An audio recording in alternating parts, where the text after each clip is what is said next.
Imagine video like you see in the movies. Graphics you want to reach out and touch.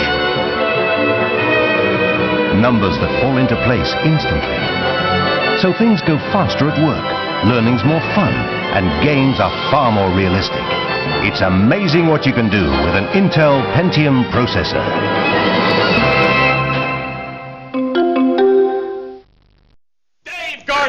We've just routed a bullet train directly to your office. It'll be here in 20 seconds unless you pick the PC that'll reroute the train in time. Will you choose the PC with Intel Pentium 3 or the one with the new AMD Athlon processor?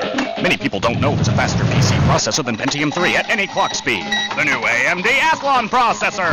Now you chose wrong, Dave. Too bad you didn't know about the new AMD Athlon processor.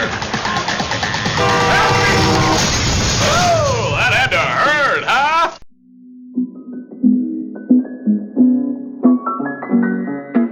Commence à la fin des années 60. En 1968, Robert Noyce et Gordon Moore fondent Intel, une entreprise qui va révolutionner le monde de l'informatique et de l'électronique en créant les premiers microprocesseurs particuliers. Intel deviendra alors le plus grand leader du marché des microprocesseurs, en révolutionnant le monde de l'informatique avec son architecture x86 qui deviendra une norme dans ces années. Un an plus tard, en 1969, notre entreprise va alors voir le jour. Advanced Micro Device, plus connu sous le nom de AMD.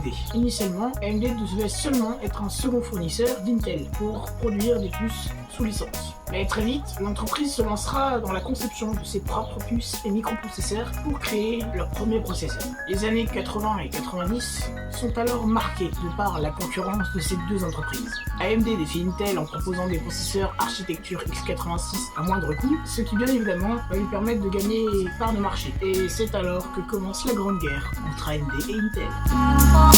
À la fin des années 90, AMD frappe fort avec le lancement de ses nouveaux processeurs K6 et Athlon. Ces processeurs à la fois performants et à moindre coût bousculeront Intel d'une telle façon qu'ils gagneront une grande place sur le marché des processeurs tout en prenant la tête sur le rapport performance-qualité-prix. Au début des années 2000, Intel essaiera de reprendre le devant avec son processeur Pentium 4. Mais cette architecture, bien qu'audacieuse, se révélera très peu efficace. Et AMD continuera de gagner du terrain avec son Athlon XP. Le milieu des années 2000 sera marqué par l'arrivée des processeurs multicœurs, et donc par l'arrivée du multithreading. Intel prendra alors l'avantage avec ses corps de duo multicœurs et pour le moins efficients.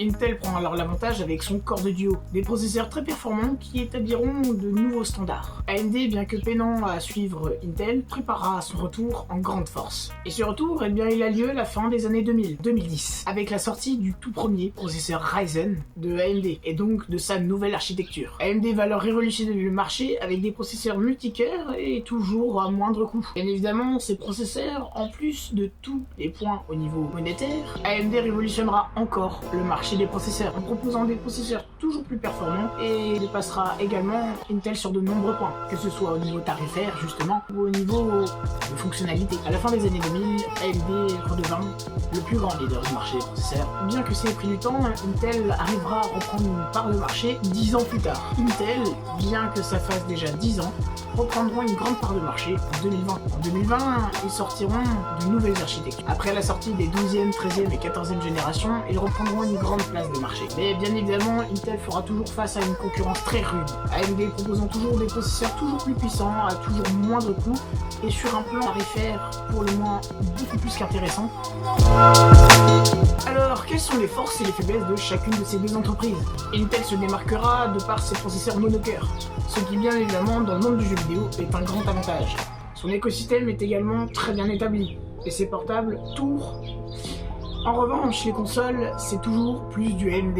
Cependant, les processeurs Intel seront toujours plus chers, moins abordables donc, et beaucoup plus énergivores. AMD de son côté brillera de par ses processeurs multicœurs, et ce qui sera vraiment un avantage dans le monde professionnel, notamment avec de la 3D ou du montage photo, vidéo ou toute autre activité professionnelle demandant pas mal de ressources. Bien évidemment, AMD offrira toujours un excellent rapport qualité-prix à ses utilisateurs. De plus, AMD est à la pointe de l'innovation, notamment en matière de gravure. Les points faibles des processeurs AMD résideront le plus souvent dans ses performances en monocœur, parfois en retrait. Et deuxièmement et dernièrement, à une dépendance à TSMC pour la fabrication des puces contenues dans ces processeurs. La L'avenir de cette guerre s'annonce passionnant. L'intelligence artificielle et le calcul de performance sont de nouveaux terrains de bataille pour ces deux entreprises, où, je l'espère, elles se livreront une concurrence féroce. La maîtrise de la gravure et la technologie de fabrication sera bien évidemment cruciale dans cet avancement. Et bien sûr, nous attendons avec impatience les nouvelles architectures de chacune des deux entreprises, et donc leurs futurs processeurs, qui bien évidemment promettent des performances toujours plus élevées, et pour AMD, des prix qui seront toujours plus tirés vers le bas. L'avancée significative au niveau des iGPU et des APU ont également grandement modifié l'offre que ces deux entreprises peuvent proposer à leurs utilisateurs. Pour conclure, la guerre entre AMD et Intel n'est pas près de se terminer. Les deux entreprises continuent de se défier et d'être toujours plus à la pointe de la technologie. Les deux entreprises continuent d'innover et de se défier. Et bien évidemment, c'est pour le plus grand bénéfice des consommateurs. C'est une rivalité qui est passionnante pour l'avenir de l'informatique. Enfin bref, si cette vidéo vous a plu, n'hésitez pas à liker, à la partager et à me dire dans les commentaires si vous préférez AMD ou Intel. Moi, je suis plutôt team AMD.